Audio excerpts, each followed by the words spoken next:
Hola, buen día clase. Entonces,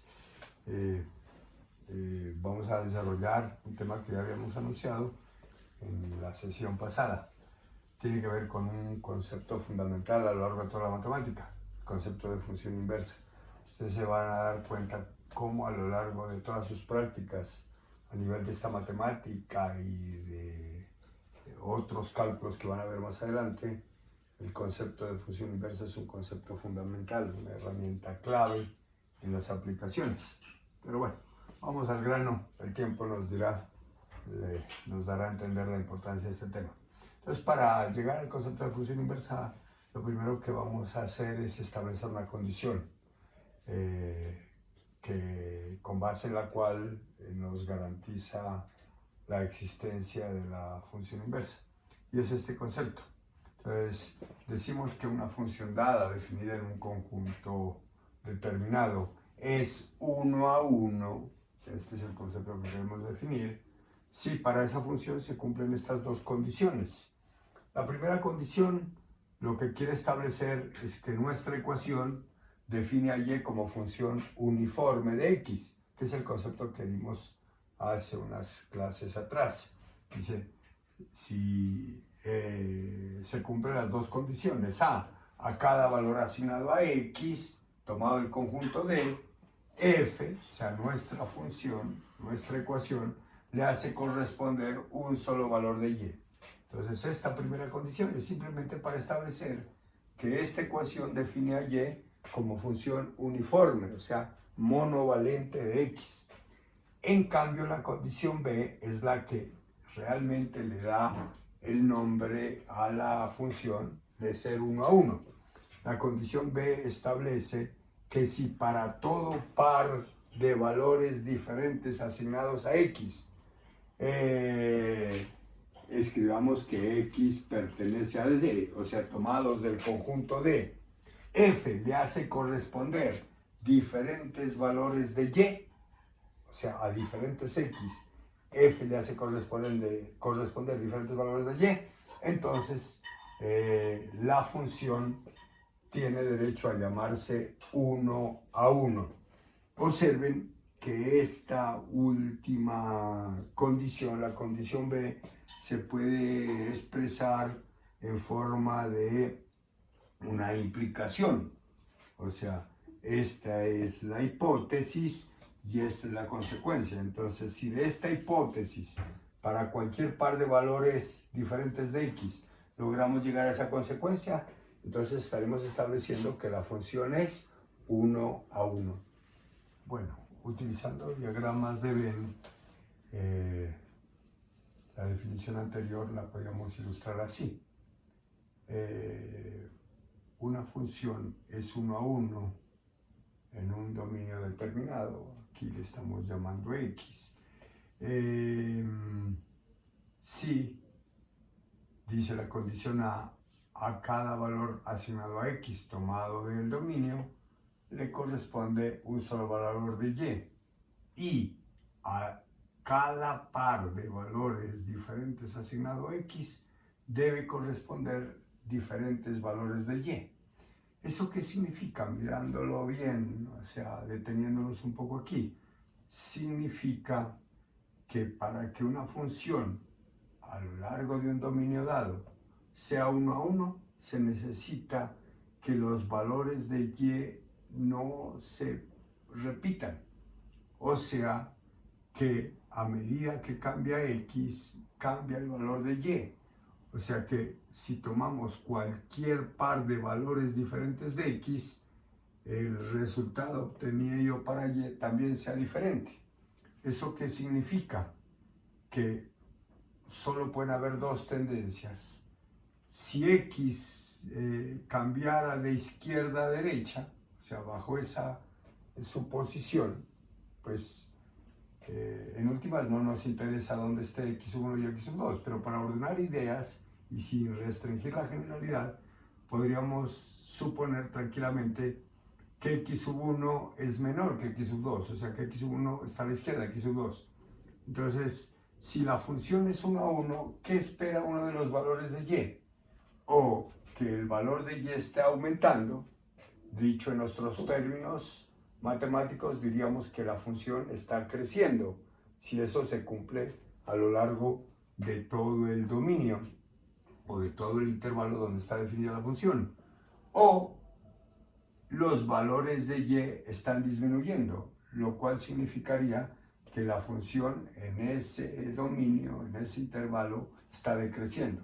O sea que si la función es 1 a 1, los valores de y no se pueden repetir. Si los valores de x son diferentes, los valores de y deben ser diferentes. Entonces, eso es lo que podríamos rescatar de la definición. Entonces, a valores diferentes de x siempre le van a corresponder valores diferentes de y, siempre y cuando la función sea 1 a 1. Pero bien, aprovechando este esquema, queremos adicionalmente comentar algo que va a ser importante para el concepto que estamos por definir. Y es lo siguiente: cuando vamos de aquí para allá, usando esta ecuación, que es la ecuación de la función directa o de la función original, como le podamos llamar, entonces este conjunto que está aquí está haciendo el papel de dominio y este el papel de rango. Entonces, ¿qué tenemos garantizado? Que como la función es 1 a 1, entonces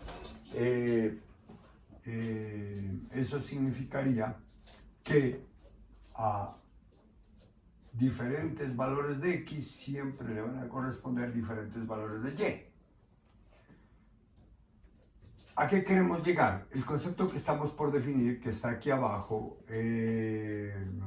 lo que nos quiere dar a entender es a qué le vamos a llamar función inversa, dada esta función, la cual es obligatorio, tiene que ser obligatoriamente 1 a 1, entonces queremos determinar una ecuación que nos permita ir de retorno, o sea, a cada valor de este conjunto hacerle corresponder un solo valor en este conjunto.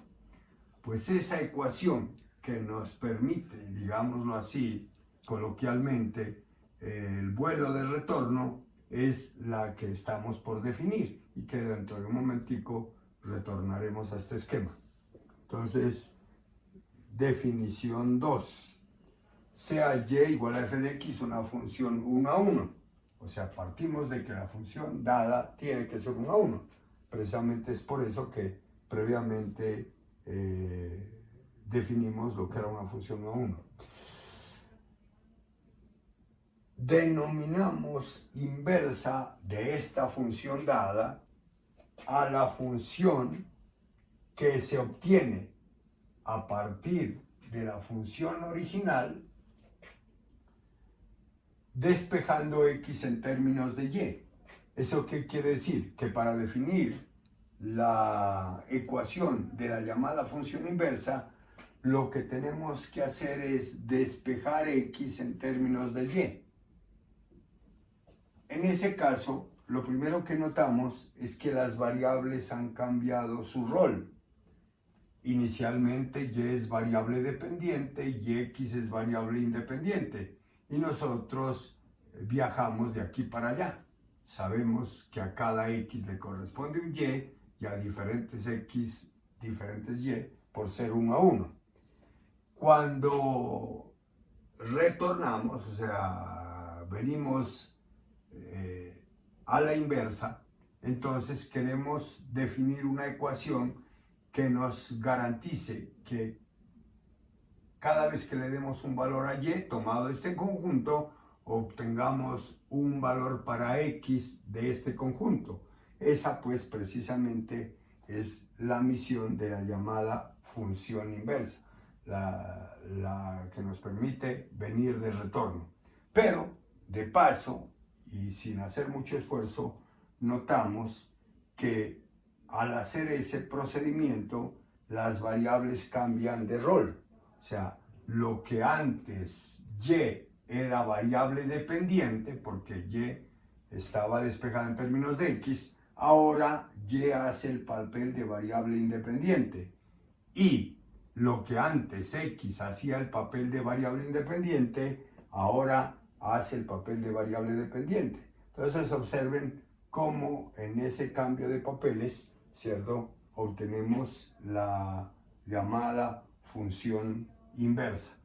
Entonces, si retornamos a este esquema, observamos que para la inversa, ¿cierto?, sucede algo, o ganancia, diríamos, cortesía del proceso, y es que el rango de la función original ahora se convierte en dominio. O sea que ahora a y le podíamos llamar x, y el dominio de la función original ahora se convierte en el rango. O sea que, aparte de que las variables cambiaron sus roles, los conjuntos como tal también cambiaron sus roles. O sea, el rango de la función original ahora es el dominio de la función inversa, y el dominio de la función original ahora es el rango de la función inversa. Bueno, entonces vamos a establecer unas dos características especiales relacionadas con la función inversa. La primera está relacionada con la gráfica de la función dada y la función inversa. Entonces partimos de que la función dada es 1 a 1 y que A, B, o sea, esta pareja ordenada, es un punto cualquiera de la gráfica de esta función. La pregunta es, bueno, ¿eso significa que si a x se le dio el valor de A, y tomó el valor de B? O sea, regresándonos al esquema anterior, entonces diríamos que a x igual a A, f le hace corresponder el valor de y igual a B. Eso, al llevarlo al plano cartesiano, nos indica que la gráfica de la función directa va a pasar por el punto AB. Ya en un ejemplo que viene más adelante, estaremos claramente aterrizando este comentario. ¿Qué significa eso? Que como la función inversa de la que ya hablamos anteriormente es la que nos permite venir de retorno. ¿Qué significa de retorno? Que la ecuación de la función inversa nos garantiza que si a y le damos el valor de b, entonces x en el viaje de regreso a x le va a corresponder el valor de a. O sea que si tomamos en cuenta el diagrama de Venn que hicimos anteriormente, diríamos la función directa, inclusive lo podíamos hacer aquí como para que se vea cuál es el mensaje. Entonces, mediante la función directa, entonces a x igual a A le corresponde y igual a B. De eso se encarga esta ecuación. Entonces, cuando vamos de aquí para allá, entonces esta ecuación se encarga de garantizarnos que a x igual a A le corresponde y igual a B. O sea que nuestra gráfica va a pasar por el punto de coordenadas AB. Acuérdense que cuando uno dice la pareja ordenada, A siempre va a ser el valor de X y B va a ser el valor de Y. ¿Qué pasa cuando regresamos? Cuando regresamos, entonces, mediante la inversa, que vendría definida por esta ecuación, ahora a quien le damos valores es a la variable Y. Entonces ahora decimos, cuando Y es igual a B, entonces X será igual a A, porque la inversa es la que nos permite devolvernos. Eso quiere decir que si mediante la función directa a A le corresponde B, ¿qué se espera? Que a B le corresponda A, o sea que podamos retornar al valor original. Entonces, eso significa que cuando estemos graficando esta función, cambiando de paso el nombre a las variables para que las dos gráficas queden representadas en el mismo plano cartesiano. Entonces diremos, cuando y valga b, x tiene que valer a. O sea que obligatoriamente nuestra función inversa va a pasar su gráfica por el punto BA. Eso es lo que estamos comentando aquí. Entonces, ¿eso qué significa? Que si nos vamos al plano cartesiano, ¿cierto?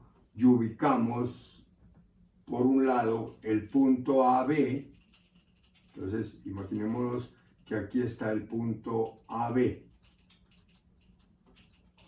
Entonces de aquí a aquí habrían A unidades y aquí B unidades. La pregunta que nos hacemos en este momento es ¿dónde estaría el punto BA? Pues el punto BA, ¿cierto? Va a ser una reflexión respecto a esta bisectriz del primer y tercer cuadrante, que no es más que la recta y igual a x. Entonces el punto BA estaría haciendo las correspondientes medidas ubicado en esa posición. Ese sería el punto BA.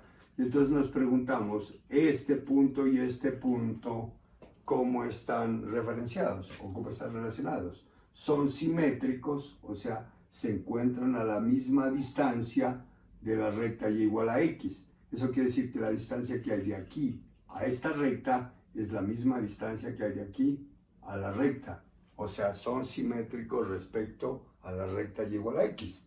Eso significa que cuando grafiquemos estas dos funciones, sus gráficas van a estar equidistantes de la recta y igual a x. O sea que la recta y igual a x hace el papel de espejo de una función respecto a la otra. Entonces esa es la primera característica que encontramos relacionada con la función inversa. Y vamos para la segunda. Bueno, la segunda característica que queremos establecer está relacionada con la composición de la función original con su función inversa. Entonces, si asumimos que estas dos funciones son mutuamente inversas, ¿eso qué significaría? Que la inversa de esta función es esta función y que la inversa de esta función es esta función. Pues eso se entiende pues directamente. Entonces, para ellas se va a cumplir esta identidad. Esa identidad es conocida como identidad de las funciones mutuamente inversas. ¿Qué notamos de entradita de extraño? Que nosotros venimos de trabajar composición de funciones y sabemos que en general al componer f con otra función cualquiera, el orden como se toman las funciones determina un resultado diferente al que si se cambiara el orden arbitrariamente.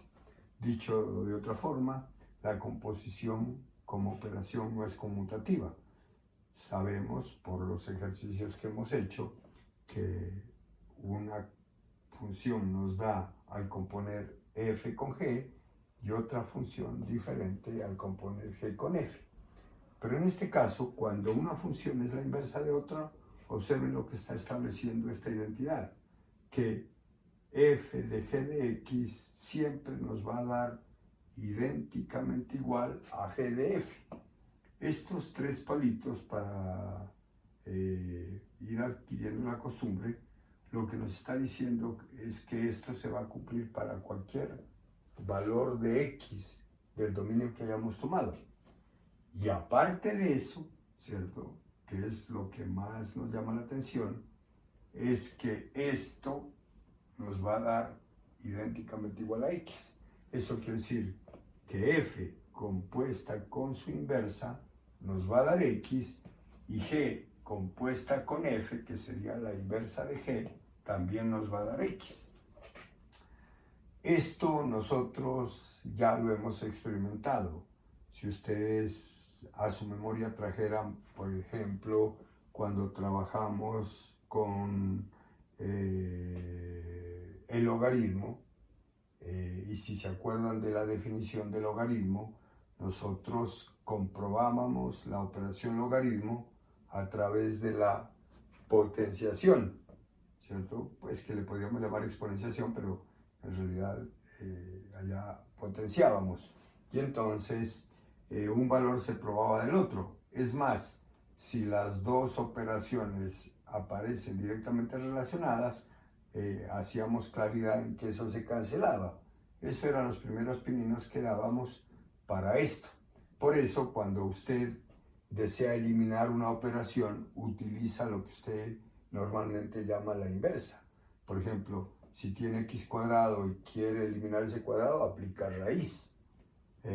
Si tiene una exponencial en base a, usted aplica logaritmo para bajar la variable o para despejar la variable, y viceversa. Si tiene logaritmo en cierta base y necesita eliminar ese logaritmo, exponencia con una potencia de la misma base que el logaritmo. Así que esto no es algo extraño, porque nosotros ya lo habíamos trabajado. Ahora, queremos aprovechar otra vez este esquema para entender por qué está sucediendo eso, por qué de todos modos retornamos a esta X. Y entonces esto se podría visualizar así. Cuando componemos una función con su inversa, entonces, si se acuerdan, cuando ilustrábamos en la sesión pasada la composición, la función interna nos permitía ir de un conjunto de partida, dominio, a un conjunto que era un tránsito, un puente con otra función que íbamos a utilizar, ¿cierto? O sea, cuando componíamos una función con otra función diferente, entonces la primera función que hace el papel de interna nos mandaba de este conjunto a este conjunto, y la otra función, que es la función exterior, cada valor de este conjunto, a cada valor de ese conjunto le hacía corresponder otro valor que estaba en otro conjunto. Pero resulta que ahora la otra función con la cual componemos ya no es cualquier función, sino la inversa de la función que nos daban. Entonces, ¿eso qué quiere decir? Que la función interna nos mandaría de aquí para acá y la externa nos estaría devolviéndonos, porque la otra función es la inversa de la primera, y viceversa. Si nos fuéramos con esta como función interior, entonces la función exterior, que sería su inversa, nos estaría devolviendo ese valor. Y entonces, ¿qué quiere decir? Que cada vez que componemos una función con su inversa, lo que estamos haciendo es un ciclo y estamos devolviéndole a la variable original. Por eso, cada vez que uno desea eliminar una función, entonces aplica su función inversa, o sea, su operación inversa. Vamos a, con base en este ejemplo, ilustrar los elementos que hemos comentado anteriormente. Entonces nos dan esta función en la cual el dominio va a estar formado solamente de los x mayores o iguales que 0. Mejor dicho, solo vamos a trabajar con los x que van desde 0 en adelante. Ese va a ser el conjunto D sobre el cual tomamos esta función. Listo. Entonces, lo primero que queremos establecer en este punto es cómo es que se determina que una función es 1 a 1. Según la definición, probar que una función es 1 a 1 a lo largo del conjunto donde ella está definida significa probar que cada vez que tomemos dos valores diferentes de x, los valores de y son diferentes. Pero esto nos conduciría a un análisis un poco pesado, dependiendo de la ecuación que nos define la función, para establecer que efectivamente cada vez que tomemos un par de valores diferentes de x, los valores de y van a ser diferentes. La otra sería irnos por la gráfica y mediante la gráfica establecer que si la función es 1 a 1, entonces la función o solamente va a ser creciente a lo largo de ese dominio o solamente decreciente. Pero de eso no se trata, porque graficar no es un proceso fácil. Así que vamos a utilizar una condición equivalente. O sea, esto a nivel matemático es una implicación donde esta es la hipótesis y esta es la consecuencia. Entonces, es una expresión de la forma P implica Q. Aquí nos dice esta, que es tomada de la definición, que para que una función sea 1 a 1, de esta proposición se debe concluir esta proporción. O sea que si los valores de x son diferentes, los valores correspondientes de y son diferentes. Pero esto es equivalente a esta proposición compuesta o a esta implicación, que si la relacionáramos con esta, usando un lenguaje matemático, diríamos que esta es la proposición contrarrecíproca. Ese es un lenguaje pues que ustedes en este momento no necesitan manejar. Eso hace parte de la lógica proposicional que de pronto en su bachillerato la vieron. Lo cierto del caso es que establecer que una función es 1 a 1 se puede hacer en forma equivalente a través de esta implicación.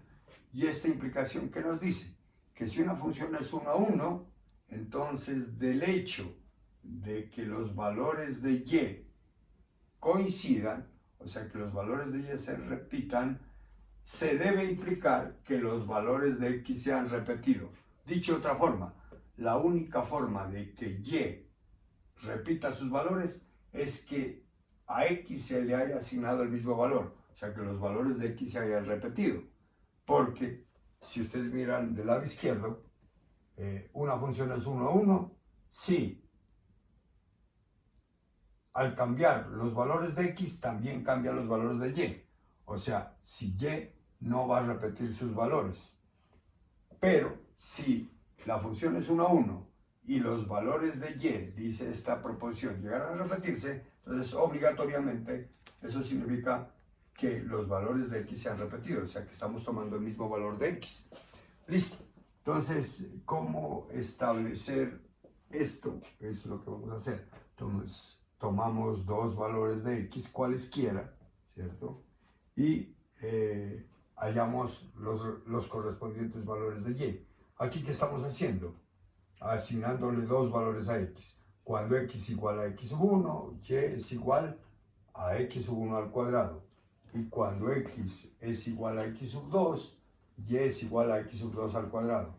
Obviamente no hay que olvidarse que estos valores tienen que ser tomados del conjunto donde se supone que y es 1 a 1. O sea que tanto x sub 1 como x sub 2 tienen que ser valores no negativos. O sea, valores mayores o iguales que 0. Listo. ¿Qué dice esta que es la condición equivalente para que la función sea 1 a 1? Dice que partamos de la suposición de que los valores de y van a ser iguales. O sea que fx sub 1 es igual a f de x sub 2. Nuestra tarea es partir de esta condición y concluir que para que se dé esta condición se debe cumplir esta condición. O sea que los valores de y solamente se van a repetir si los valores de x se repiten. Y entonces partimos de que f de x sub 1 es igual a f de x sub 2, lo cual significa que este valor va a ser igual a este valor. Y a partir de aquí, por medio de una cadena de condiciones equivalentes o de implicaciones, vamos a tratar de llegar a esta condición.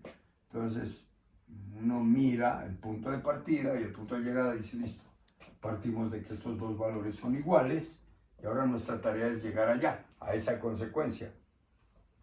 lo primero que hacemos es eliminar el cuadrado, y eso lo sabemos a través de la raíz cuadrada.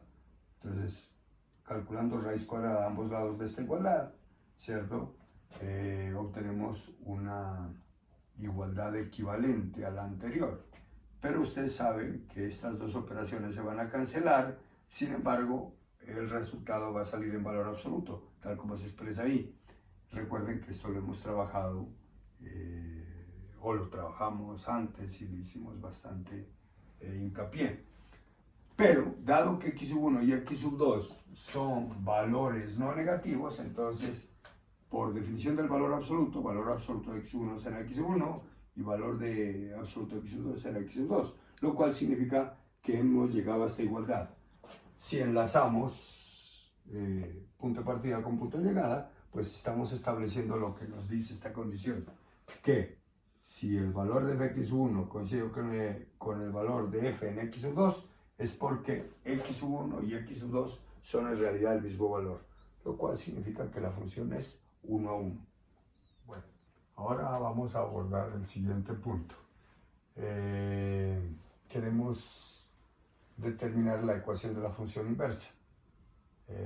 Según la definición, para obtener la ecuación de la función inversa, simplemente tenemos que despejar x en términos de y. Entonces recurrimos a la ecuación de la función original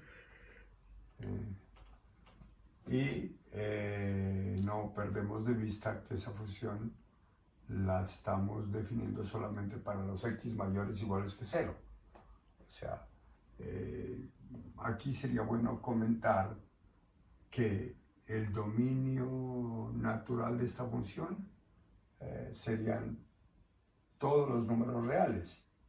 Pero, como nosotros necesitábamos garantizar que esta función sea 1 a 1, tuvimos que restringir el dominio.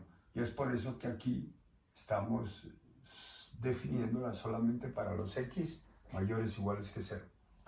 Bueno, ¿cómo despejar x en términos de y? Pues es una labor sencilla.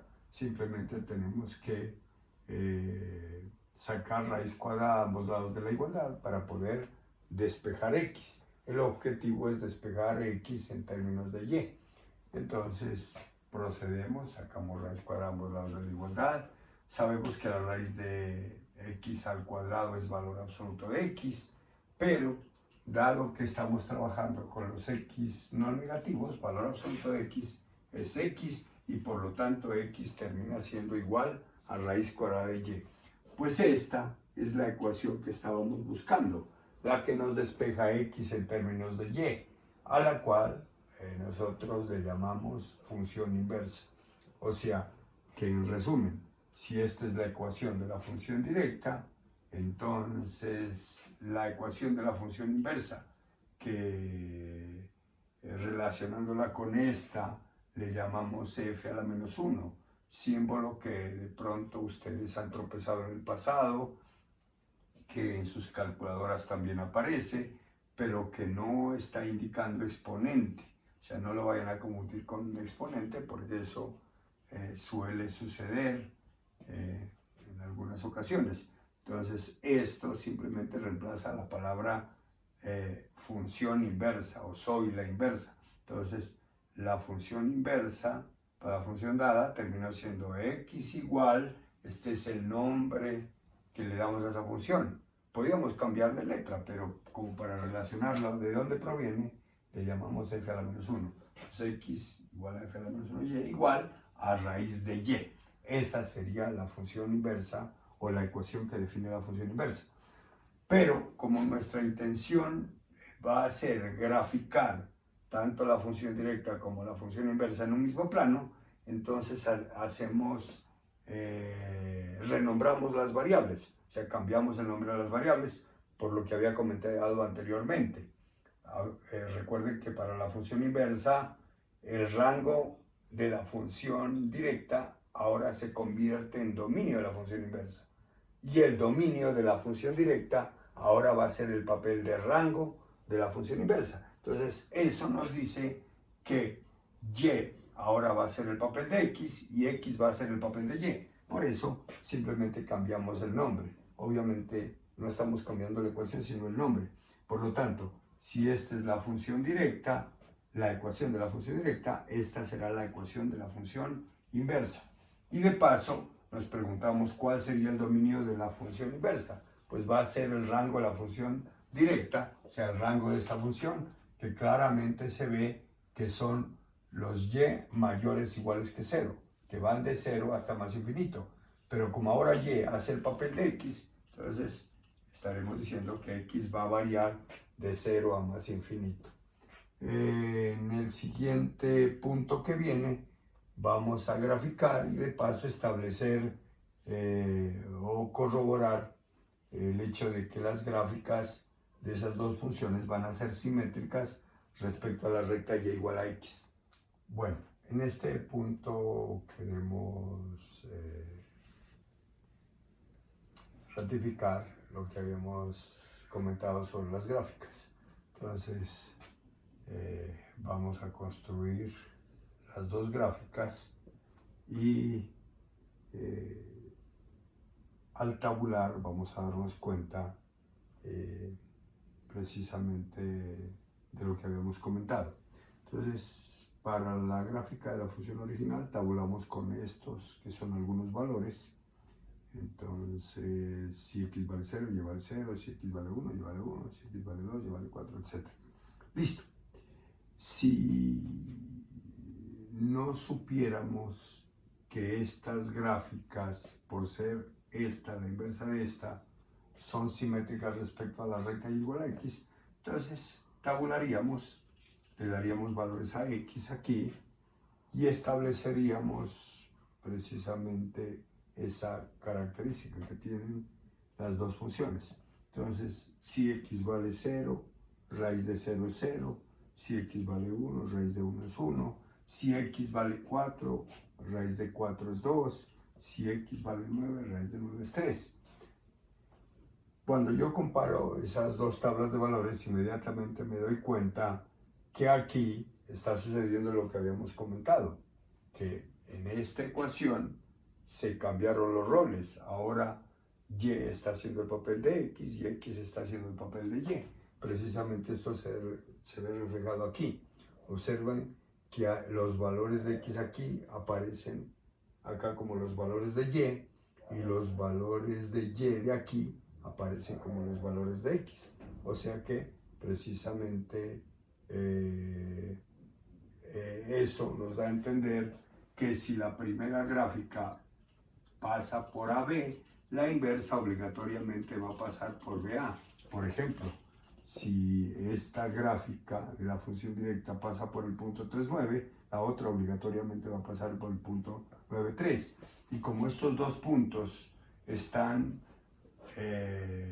equidistantes respecto a la recta y igual a x, quiere decir que las dos gráficas van a ser simétricas respecto al eje y.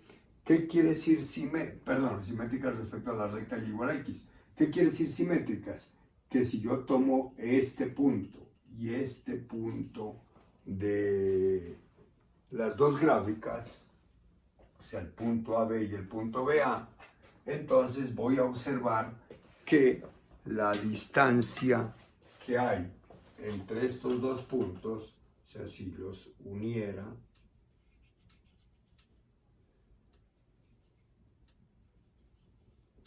entonces esta distancia que hay desde este punto a la recta va a ser la misma distancia que hay de este punto a esa recta. O sea que las gráficas se distancian en igual magnitud respecto a la recta y igual a x. Para un próximo ejercicio, pues la idea es la siguiente. Si uno conoce la gráfica de la función directa, entonces no hay necesidad de tabular para construir la gráfica de la función inversa. Simplemente hacemos una reflexión respecto a esta recta, efecto espejo, para construir la gráfica de la función inversa. En la sesión de mañana estaremos promoviendo cómo esto se puede graficar sin necesidad de recurrir a la tabulación, o sea, cómo conocer la gráfica de la función inversa tramitada a través de la gráfica de la función directa. Bueno, en este punto lo que queremos establecer es que si componemos la función directa con su función inversa, que pues preferiblemente le llamamos g de x, o preferencialmente, entonces se va a cumplir la identidad mencionada anteriormente. O sea que f compuesta con su inversa siempre va a ser igual a g compuesta con su función directa, y eso siempre va a dar x. O sea, cuando las funciones son mutuamente inversas, se va a cumplir esa identidad. Ya lo habíamos comentado. Entonces, en nuestro caso, esto es f y esta es su inversa. Así que empecemos componiendo f de g. Nosotros pues ya hemos trabajado algunos ejercicios de composición y conocemos la mecánica del procedimiento. Entonces, f de g de x significa que en la función f voy a cambiar x por g de x. O sea, en lugar de x, g de x, pero elevado al cuadrado. Ahora, ¿qué es g de x? Trayéndolo de acá, g de x es raíz de x elevado al cuadrado. Y como, pues, obviamente x es mayor o igual que 0, por ser el dominio de esta función, entonces cuadrado se va con raíz. No necesitamos valor absoluto y por lo tanto nos queda x. Ahora calculemos g de f de x. Quiere decir que vamos a ir a la función g, que es la función exterior, y en lugar de x vamos a escribir f de x. Entonces nos quedaría raíz cuadrada de f de x igual a raíz cuadrada de lo que es f de x, pero f de x es x al cuadrado. Por definición, raíz cuadrada de x cuadrado sería valor absoluto de x, pero nuevamente sabemos que estamos trabajando con los x mayores o iguales que 0, así que valor absoluto de x es x. Por lo tanto, por ambos lados nos da x.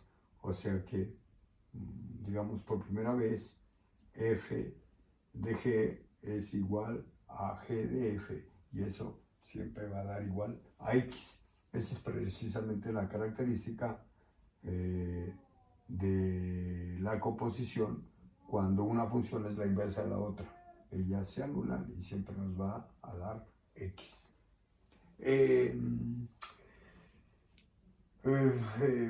Para poder aterrizar todos estos comentarios que hemos hecho, pues vamos a sugerir unos ejercicios que pues nos demandarán unas 2 sesiones más para poder interiorizarlos.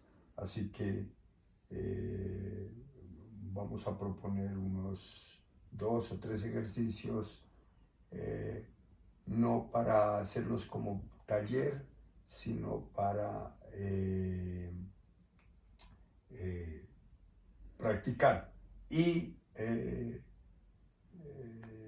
por ahí, para unas 2 sesiones más adelante, estaremos haciendo una pequeña evaluación que nos certifique que nos hemos apropiado de estos conceptos.